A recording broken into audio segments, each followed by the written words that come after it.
Okay, ayan, magandang hapon po sa ating lahat. Welcome back to my studio. At pag-usapan natin ngayong araw na ito, itong mga maiinit na balita, no, galing sa mainstream media at sa ating mga social media. Unang-una nating pag-uusapan ay ito ngang patungkol kay former President Duterte. Meron na pong update ang ICC. Okay? Na ang ICC raw ay gustong mag-order ng additional legal submissions. Ito yung patungkol sa ang ICC ba talaga ay merong jurisdiction kay Tatay Digong. Okay? So mamaya pag-usapan natin yan kasi mahalaga yan para malaki naman ang talaga ang chance ni former President Duterte na hindi matutuloy itong trial na ito kapag mapapatunayan na ang ICC ay wala talagang jurisdiction kasi late yung reklamo. No, 'di ba? Naalala nyo? So mamaya pag i-explain natin 'yan ng bahagya. Pangalawa nating pag-usapan ay eto nga, no? Gusto ko lang balikan itong video na ito na ipaalala sa sambayan ng Pilipino kung gaano po kamahal ng taong bayan itong si former President Duterte.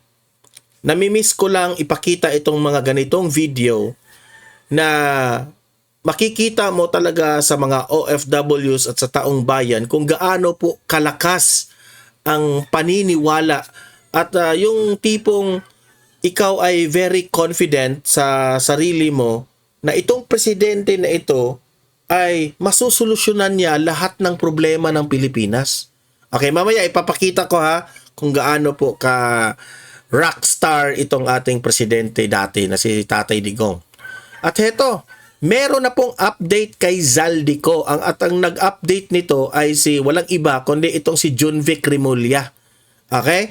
Alamin natin dahil ang pera raw nitong si Zaldico na kanyang kinulimbat sa taong bayan ay na-transfer niya na sa labas ng bansa. O paano niya transfer itong pera? Mamaya malalaman nyo yan dito sa vlog natin. Yan ang update ni John Vic patungkol kay Zaldico. At ito, pag-usapan rin natin itong si Senator Loren Legarda, no? Na uminit sa BICAM, tumaas ang boses, naimberna, nagalit. Bakit ba nagalit itong si Senator Loren Legarda? Kasi alam nyo, sa totoo lang, mukhang may pumipilit na naman na magpapa-insert. Yan ang problema natin dyan. Ipapakita ko sa inyo itong video na ito na ganito pala ang mga nangyayari sa 2025 BICAM. Mahilig pala itong iba dyan na magpa-insert. So tama, parang nako-connect na natin na mukhang tama talaga yung sinabi ni Zaldico na meron pong nagpapa-insert. Ganito ang style nila. Ipapakita ko sa inyo kung i-explain ko mamaya sa inyo kung paano sila magpapa-insert ng budget na wala naman talaga sa NEP o National Expenditure Program. Mamaya papakita ko sa inyo bakit nagalit itong si Senator Loren Legarda. Okay? At last but not the least, ay kuna natin ang opinion itong si Attorney Topacio, ang kanyang reaksyon patungkol po sa kasalukuyang bicameral conference ng Senado at ang Kongreso. Okay? Meron ba siyang nakitang hindi maganda sa BICAM? Ayon yan, pakikinggan natin si Attorney Topacio. Okay, mamaya. Okay? Pero guys, bago ang lahat, help me po muna na i-like at saka i-share itong video na ito para guys, kakalat ito sa taong bayan. Okay? Sabay-sabay muna tayong mag-like and share sa Donmar TV. Itong video na ito, like and share. 1, 2, 3, go! Okay, naka-like and share na ba lahat? And also guys, sa mga bago pa lang dito sa aking channel, mag-subscribe na po kayo para lagi kayong updated sa ating mga balita. And at the same time, yung mga cellphone ninyo, ma-notify yan kung meron tayong breaking news, bagong uploads, o kung nagla-live ang ating channel. ma-notify kayo lahat dyan. Kaya mahalaga po na mag-subscribe tayo sa Donmar TV. 1, 2, 3, go! Ayan, nakasubscribe na ba lahat? Okay. So, heto po yung lumabas na balita. Kanina lamang, no? 43 minutes ago sa Daily Tribune. The International Criminal Court's Appeals Chamber has ordered additional legal submissions in the ongoing appeal filed by former Philippine President Rodrigo Roa Duterte, citing unresolved legal questions on the court's jurisdiction over the case. Kasi napaghalataan ko na itong mga taga-ICC parang nafi-feel nila na tama yung sinabi ng legal team ni Tatay Digong. 'Di ba? Ano ba ang sinabi ng legal team ni Tatay Digong? Itong sina Attorney Kaufman. Ang sabi na wala nang jurisdiction ang ICC kay Tatay Digong kasi itong kaso na ito, final ito ng hindi na miyembro ang Pilipinas sa ICC. Buti kung nag-file sila ng kaso noong miyembro pa tayo sa ICC. Yes, sasabihin nyo, pwede yung argumento ninyo na sasabihin nyo, yung mga kasalanan ni Bato de la Rosa, ni former President Duterte ay nangyari noong miyembro pa tayo sa ICC. Yan ang argumento ng kalaban na yung mga yung Conte, yung otak ni Attorney Conte, si Trillanes, si Dilima at si Aklaan, sino pa ba? Yan ang argumento nila. Nangyari naman yung mga gurguran, ginurgur yan ang bintang nila kay Duterte, ginurgur ni Duterte, ganyan, nung miyembro pa tayo ng ICC. Yan ang argumento nila. Ang tanong, bakit hindi kayo nag-file ng kaso doon sa ICC noong time na miyembro pa tayo ng ICC? Ang problema dito sa kaso ni Duterte is nag-file kayo na hindi na tayo miyembro. So, too late. Very late itong pag-file ninyo ng kaso na ito. Yan ang argumento. And I think ang ICC sumusunod lamang sa batas. Okay? I hope talaga. Kasi maraming nagsasabi nakakarma na sila ngayon yung ginawa nila kay Putin, di ba? May makukulong na mga ICC judges. Ngayon, ito kutob ko lang ito talaga na nakokonek ko sa nangyari ngayon doon sa Russia na meron na talagang binabantayan itong galaw ng ICC.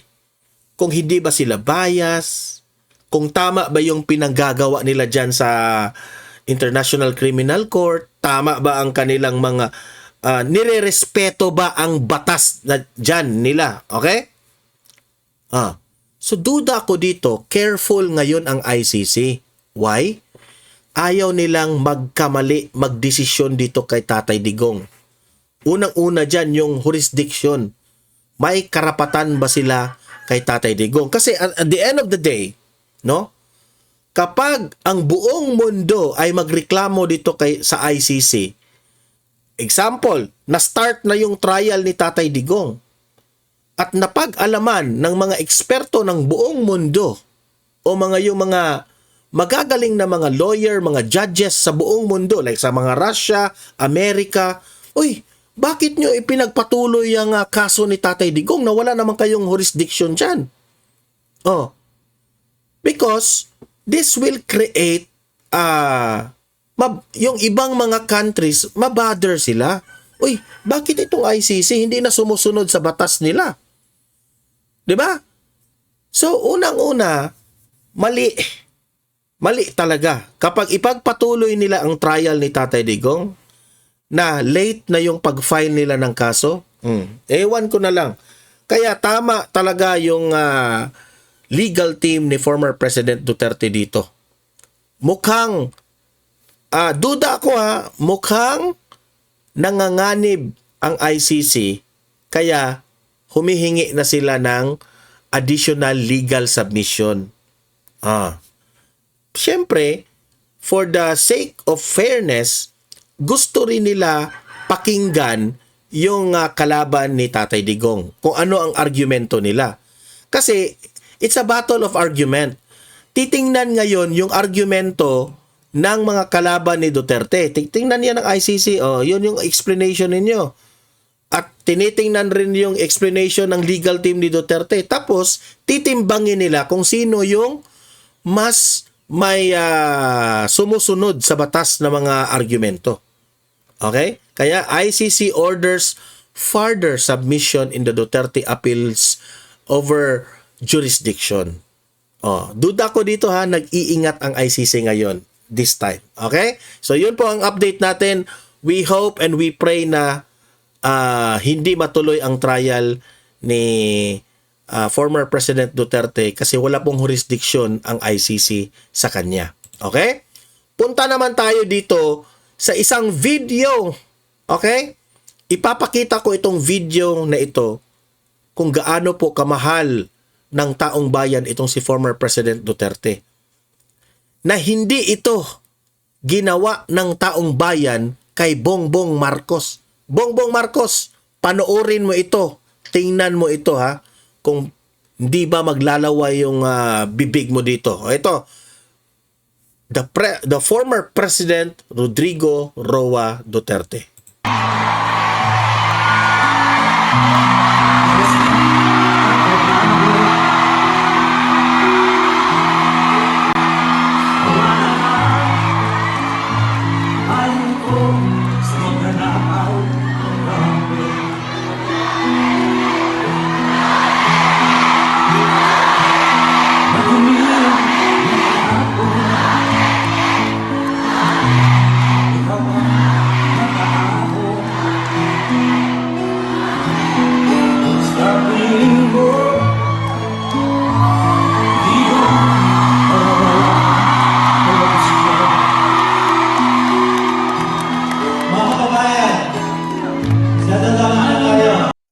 Tingnan niya si Duterte hindi pa nga nakapagsalita pero parang parang sumabog na yung auditorium, di ba?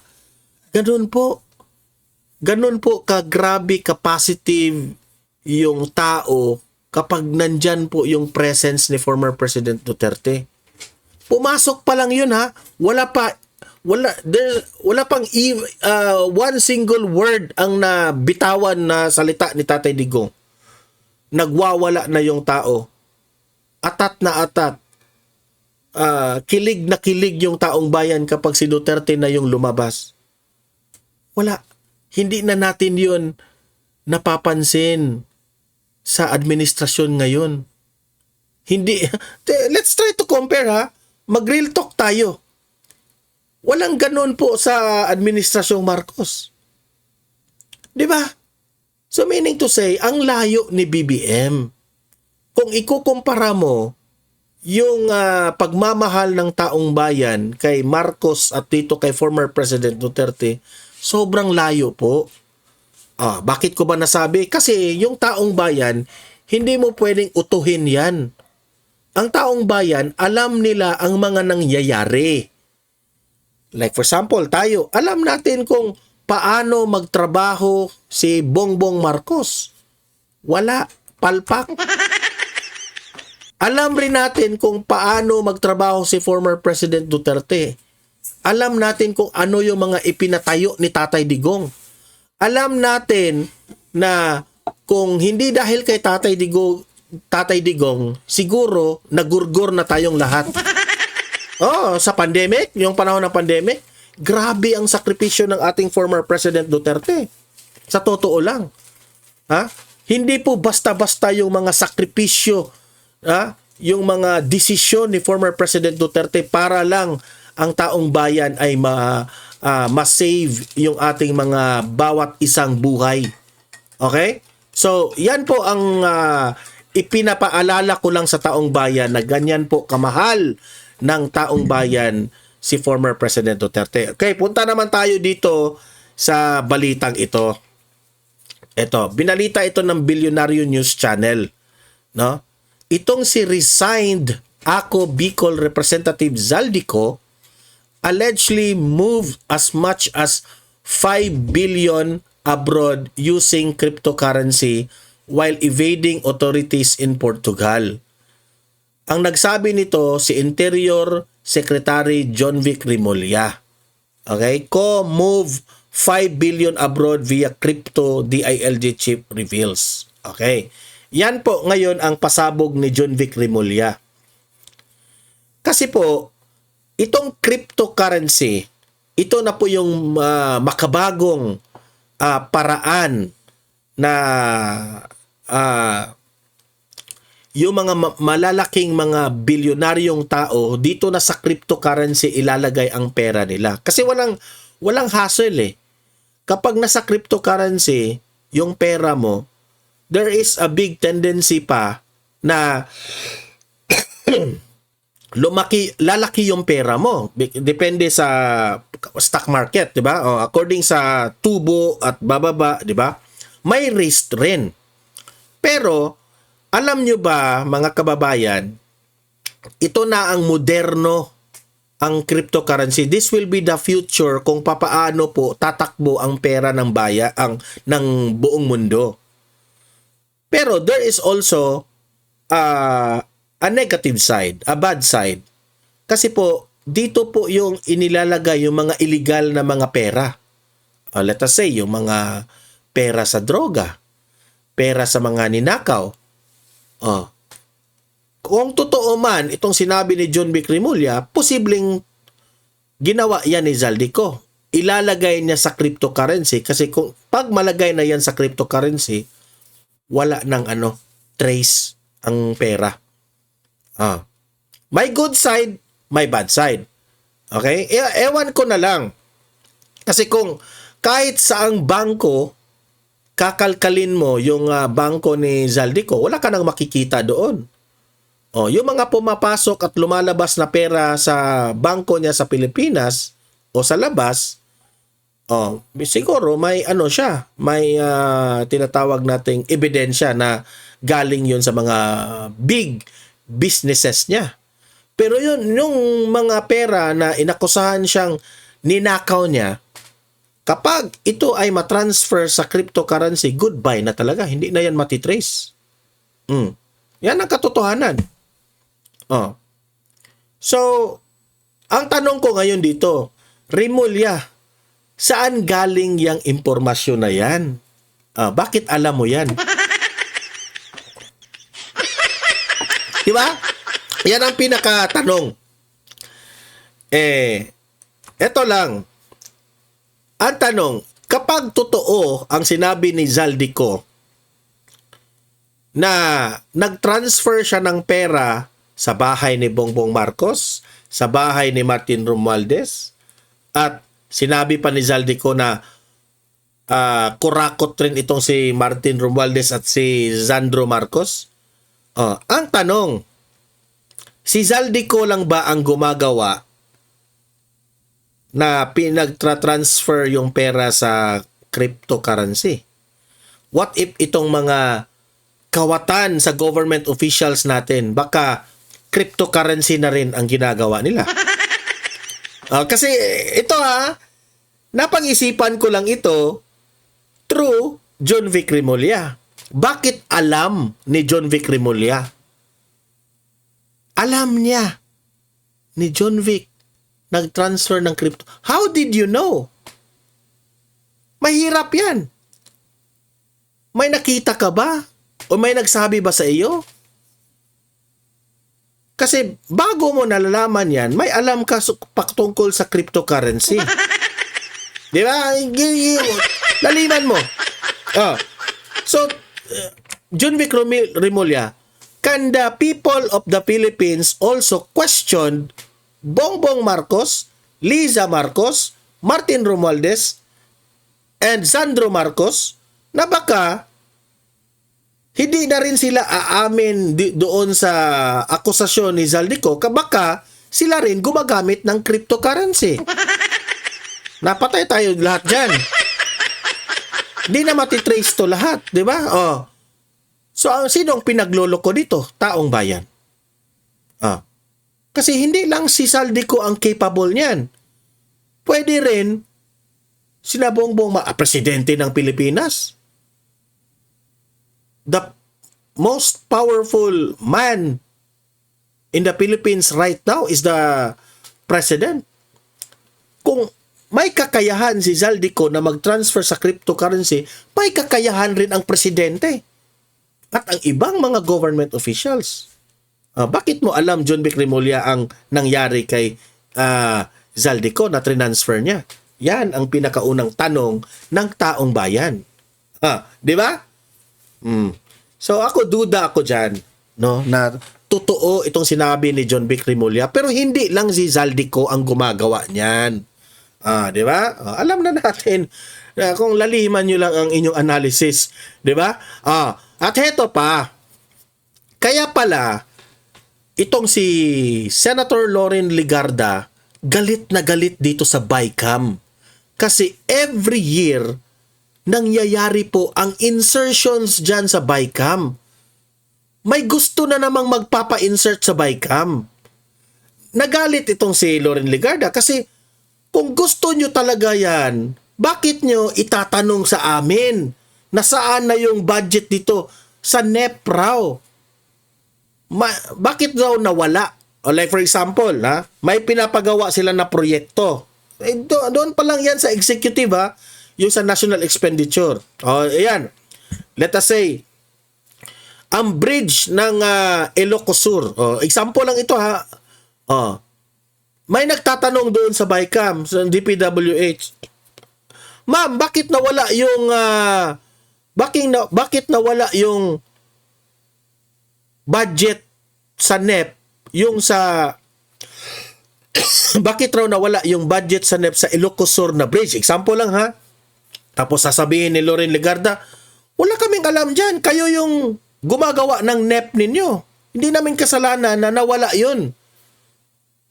So yan ang ma'am, baka gusto mong i-insert na lang yun kasi nawala yun eh. Baka nawala yung papel. Ganon. Example lang yun, parang ganon ang nangyari every year.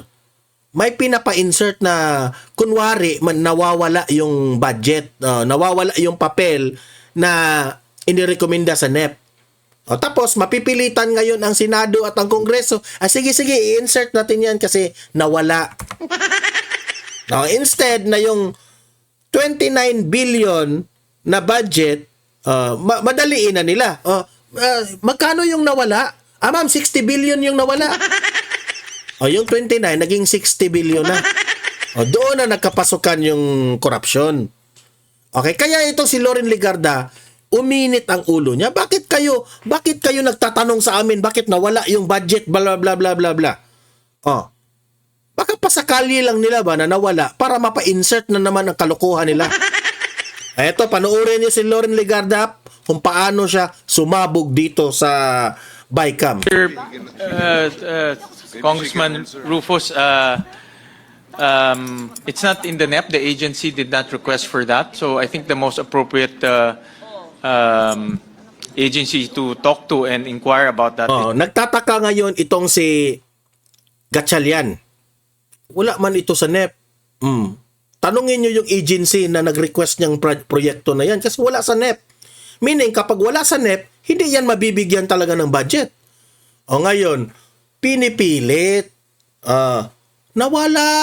Ganon. Nagalit si Loren Legarda. Bakit sa amin yung hinahanap yan? Yung proyekto na yan. Kung wala yan sa NEP, edi wala yan. Di kayo mabibigyan ng pera. Kayo yung gumagawa ng NEP ninyo. Di ba? The Department of Transportation. No? Ito. Alam nyo, pare-pareho naman tayong mga nagtatanong sa ahensya. Yung mga ahensyang yan, sang-ayon ako sa inyo, kailangan. Bakit hindi liligay sa NEP?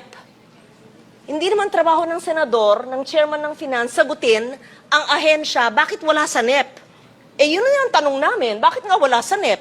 Mag-isip-isip sila, matuto sila gumawa ng budget nila. Correct. Bakit tayo mag-iisip ngayon, ba't wala sa NEP? Thank you for the lecture, Senator Loren. I'm not lecturing. I No, was we thank you, really. You're really saying the right thing. No, But it's true. anyway, Because I was there for 5 years, and sometimes Oh. 5 years na siyang nararanasan niya yung ganyan. I was here for 5 years. Halos every year na lang nangyayari ito. Kasi kalokohan ninyo eh. Mga kawatan. hanggang last minute, they submit in the BICAM. Why should they submit in the BICAM? Pag-isipan nila ang kanilang NEP, National Expenditure Program, the President's Budget. That's why ayaw na ayaw namin ma-insertion sa BICAM. Correct. Kasi dapat kung mahalaga yan, nasa NEP na yan. Correct. And then they come to a senator during the plenary, isingit nyo to. Ayaw namin. Okay, we amend, but there's only limited fiscal space. And then now, a veteran congressman asks the first-term chair of the Finance Committee, why is it not there? I'm sorry, I have to answer for him. Of course, he can very much answer that. But if it's not in the NEP, what do we do? Correct. Wala. Right?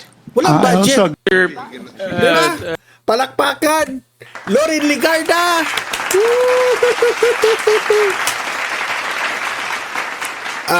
Ang tanong ngayon, kapag wala sa NEP, edi wag niyong bigyan. Wag niyong bigyan. Malinaw yan. Bago nyo ipasa yan sa BICAM, yung NEP ninyo, siguraduhin ninyo na nandun na lahat ng ipinapropose ninyo. Diba? Good job, Lorin Ligarda. Huwag kang pumayag na bigyang budget yung mga wala sa NEP. Huwag kang tama ka, Lorin Ligarda. Bakit ninyo dito sa amin itatanong ngayon? Di ba? Bakit wala sa NEP? Itrabaho yan ng executive branch, yung mga ahensya ng gobyerno. Siguraduhin nyo kung this is an important project, siguraduhin nyo. Araw-arawin nyo i-check kung nalagay ba talaga dyan sa NEP. Araw-arawin nyo na. Pero pagdating dito sa BICAM, biglang nawala. Bakit nawala? Baka hindi talaga yan nag-exist, yung project na yan. Pinapa-insert nyo lang. Lulusot pa talaga kayo, ha? Lulusot pa talaga kayo, mga buwaya kayo. O, yan, ha? Saksi kayong lahat kung ano yung nangyari sa BICAM na yan, ha? Nagalit itong si Lorin Ligarda. Thank you, Senator Lorin Ligarda, ha, for exposing what is really happening in the bicameral debate dyan. Okay. Ngayon naman, pakinggan natin ang reaksyon ni Attorney Topacio patungkol po dyan sa BICAM na yan. Eto, panoorin po natin. Tinelevise po nila, ni-livestream po nila yung kanilang mga sessions. Ang kapansin-pansin po ay kapag nagre-recess po, ay tumitigil yung session, ngunit nagtitipo naman sila behind the camera. So, meron pa rin pong tinatago. Pangalawa, tama. Yan ang problema natin. Kasi nagla-livestream sila. Pero, pag recess nila, nag-usap-usap. Patay tayo dyan. Don Mar, baka nag-usap-usap lang ng kung ano-ano. Hindi, yung pinag-usapan patungkol pa rin sa budget. Di natin alam. Po yung kaninang report na aking namomonitor bago nyo po ako kinapayanam, ay nagdadagdag na naman po at parang walang nagbago sapagkat number 1 na naman po sa dami ng insertions ay ang speaker, na ang insertion ay Correct, si Speaker D, siya ang pinaka malaking insertions raw. Yan ang nabalitaan natin. higit 2 bilyon. At yung magkapatid na Swansing Imagine that one, 200 billion po ang pa-insert. na silang, yung isa ay nasa Committee on Appropriations, ay billion-billion din po ang insertions bukod pa sa mga favored na mga congressmen nila na billion-billion din po ang mga insertion. So, yan po Kamakailan lamang ay kinansilangan ng Senado ang BICAM, ikatlong BICAM, kung saan gusto naman din ng Kamara, yung mga representante ng Kamara na ipagpatuloy. Ano bang nakikita po ninyo dito, Attorney? May legal na batayan ba yung pag-suspende din o pagkansila ng Senado doon sana sa ikatlong pagdinig, yung BICAM hearing po nila? Nasa prerogative naman po yan ng Senado.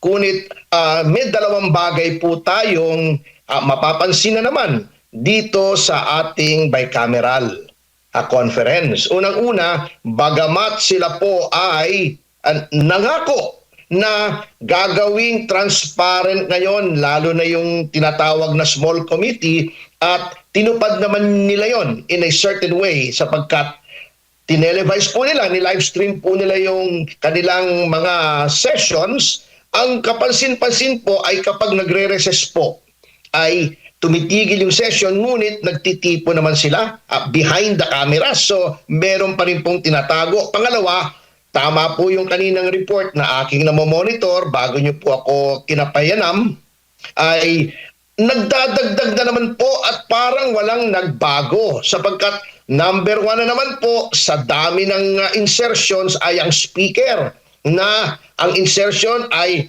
mahigit 2 bilyon. At yung magkapatid na Swansing na silang, yung isa ay nasa Committee on Appropriations, ay bilyon-bilyon din po ang insertions bukod pa sa mga favored na mga congressmen nila na bilyon-bilyon din po ang mga insertions.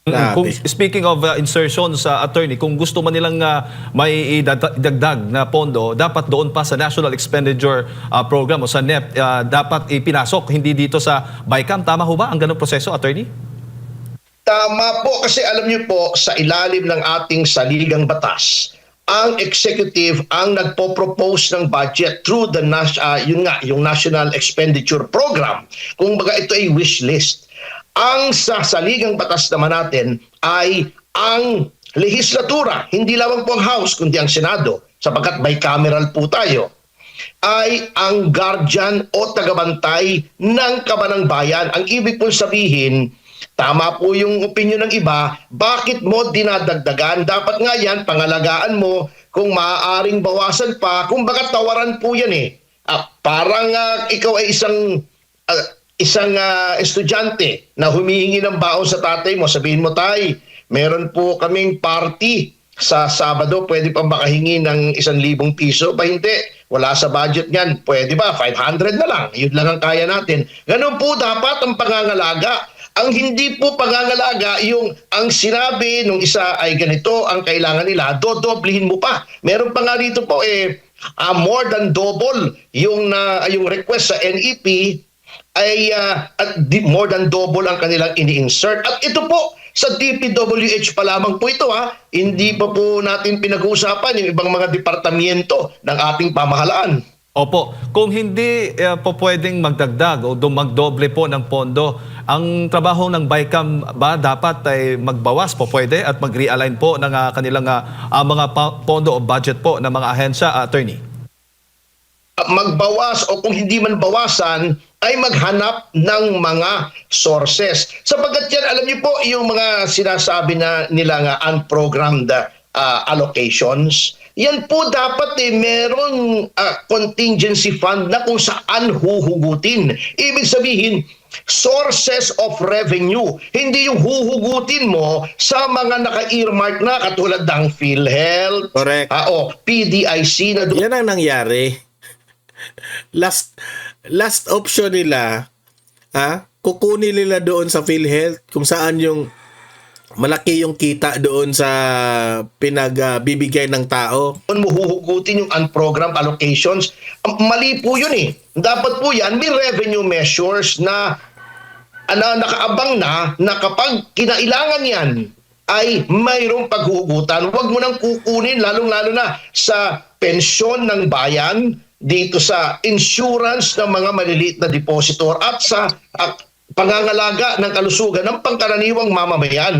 Maling-mali po yan. Opo. Alin ho ba ang mas mananaig, attorney, ayon sa ating konstitusyon at umiiral na batas kung magkaiba ang posisyon ng Senado at ng Kamara?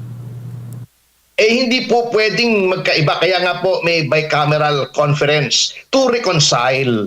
Kaya nga po meron tayong Senado, alam niyo po, kaya ibinalik yung bicameral kontra sa unicameral. sa ilalim ng 1973 Constitution ay para po sa mismong loob ng lehislatura ay may check and balance. Sapagkat alam naman po natin, ang Senado ay national ang constituency ng mga senador kontra sa local. Bagamat national officials din ang mga miyembro ng House of Representatives in the sense that ang ginagawa po nilang mga batas ay national in scope, ibig sabihin applicable sa buong bansa. Kapag sila po ay hinahalal, local po, mas maliit pa nga po ang kanilang constituency sa alkalde sapagkat meron pong mga malalaking mga probinsya o malalaking mga lungsod even na proportion lang ng lungsod ang kanilang kinukuhanan ng boto. Kaya nagkakaroon po ng ibang impluensya na kailangang alagaan ang kanilang distrito. Doon po pumapasok yung mga insertion. Ang Senado dapat ay national ang kanilang constituency, ibig sabihin mas malawak po. They're looking at the big picture at they're supposed to be elder statesmen. Kaya nga po ang pangalan ng Senado ay Senado, Senex. In Latin ay mga matatanda. Ibig sabihin may wisdom na. Dapat po sila ang sumusuheto. Kumbaga, itong mga congressmen ay mga bunso, sila yung mga kuya. Opo. Ang tanong ngayon, attorney, aabot pa tayo itong pagpasa ng 2026 national budget. Considering nga, nakikita natin na patuloy yung pagdedebate ng Senado at ng Kamara kaugnay nga sa mga issue tungkol dito sa farm to market roads, itong MAIP at marami pa dyan po sa BICAM. Sa tingin po ninyo ay hindi ho ba tayo magkakaroon ng reenacted budget? Ano magiging possible po nito, attorney? Nakikita po ninyo?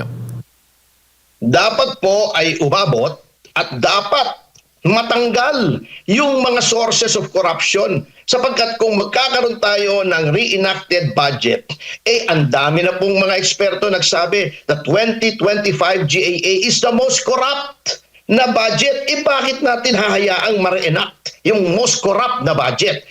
Sinusuheto natin ang corruption.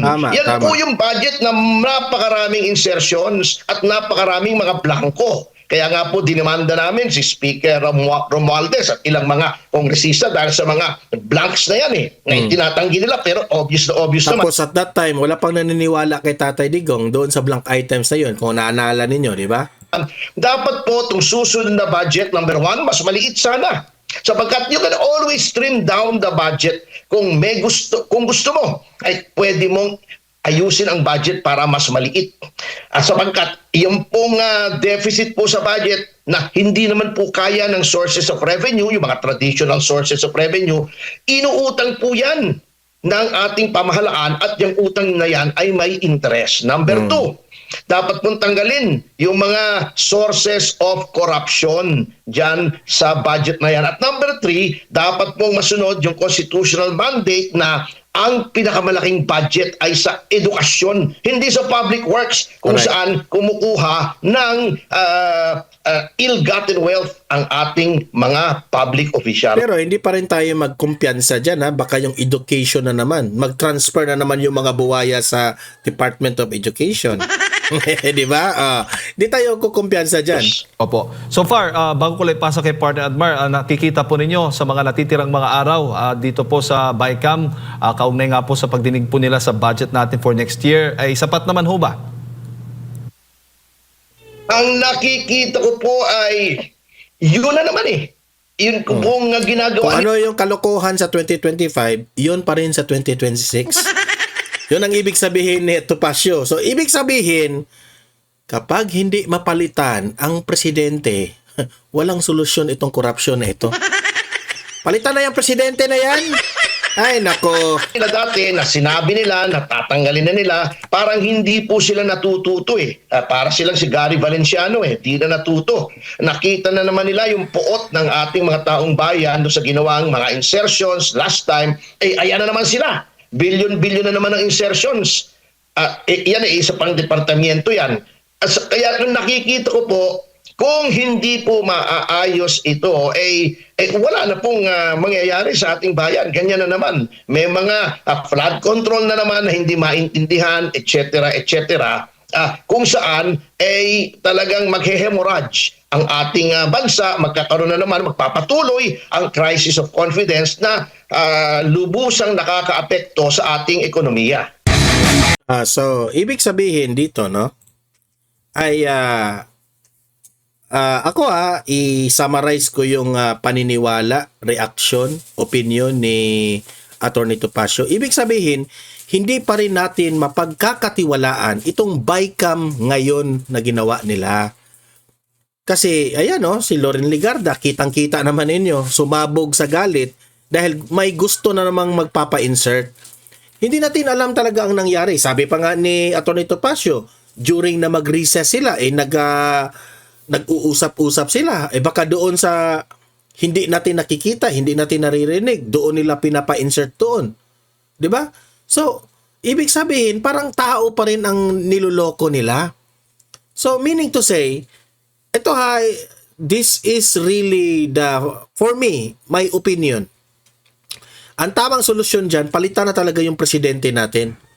Presidente talaga. Kasi yung presidente natin, tingnan nyo, anong sabi ni Loren Legarda? Bakit kami ang kino-question ninyo? Bakit wala sa NEP? Bakit wala sa NEP? Itanongin nyo sa presidente ninyo. Si presidente ninyo. Si presidente ninyo ang gumagawa ng final checking niyan sa NEP. Di ba? Ay nako. So, ayan pa rin guys, hindi pa rin natuto. Hindi pa. Ayon kay Gary Valenciano, hindi pa rin natuto. So, mag-comment, mag-react. Ano ba sa tingin ninyo? Itong 2026 national budget, marami pa ba ring mga buwaya na mangyari? I-comment niyo ilatag niyo ang argumento na yon.